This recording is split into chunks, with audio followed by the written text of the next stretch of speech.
Sean doesn't say Sherlock Holmes, I'll eat my hat, but I'm not wearing one, but I will. That's such a difficult question because there are different people. You know, there are people like Philip Marlowe and there are people like Father Brown, and in different moods you kind of go for them. But I always go back to the famous one, to Sherlock Holmes.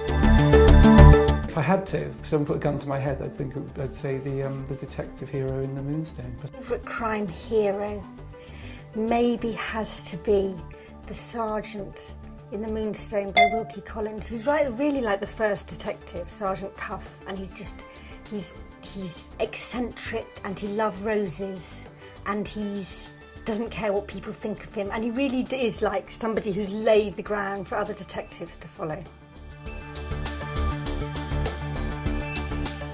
Sean likes everything. If you look at his bedside table, it's not a bedside table, it's just spread everywhere. He's got like 60 books on the go. If anything he's reading is his favourite thing at the time, he's kind of hopelessly disparate like that.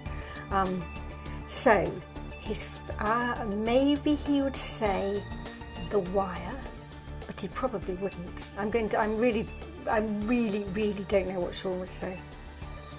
I'm going to say The Wire. I suppose the one, there's a simple answer, is one I never have missed, there's this great series called The Shield. I think there were 8 series and I saw every single episode, so that's, and it's just phenomenal and amazingly amoral and powerful, and you know, The Shield.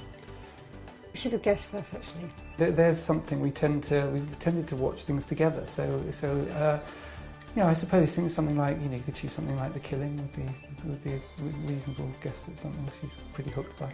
Oh, The Killing.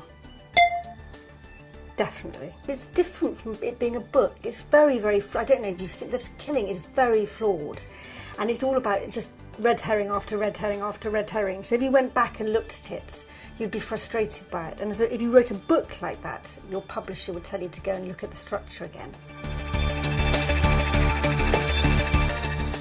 I'm very Sherlock Holmes again, I'm afraid. I think of myself as a reader of crime books rather than crime authors, so I tend to not read everything by someone. I've got certain favourites. But so again, the one person who I have read everything by is the Arthur Conan Doyle, the Sherlock Holmes stories. I've read multiple times, all of them, for all of my life, so I'd have to do the very boring choice of Conan Doyle. I've no doubt about that. It's Wilkie Collins who she reads over and over again and just loves. I'm kind of voracious and a grazer at the same time, so it's not that I take one crime author and read everything from beginning to end. I mean, I mentioned Wilkie Collins. I think I've read everything by Wilkie Collins, and I don't even know if that counts as crime fiction. But for me, it's like this kind of the first gothic beginnings of a certain kind of psychological thriller. He might say Joseph for the same reasons as I've said Joseph, but I have a little suspicion he might say Sasha. I mean, the interesting thing about writing a series is seeing how certain characters just have sort of taken off in different ways. And the character of Joseph, who's this Ukrainian builder who appears in the first book literally falling through the Frieda ceiling, is one who's just been such fun to kind of develop and get to know, so that would be my choice. I'm very tempted to think she'd choose a female character, but you know, I think she might go for Joseph as well, but you know, I'm prepared to be wrong. I think Joseph is my favourite character, partly because he's almost like a foil for everybody else. He's like an innocent who's dropped into this kind of urban, cynical world, and he shows everybody up. And he's like the fool in Shakespeare who can say things that nobody else can say and get away with it.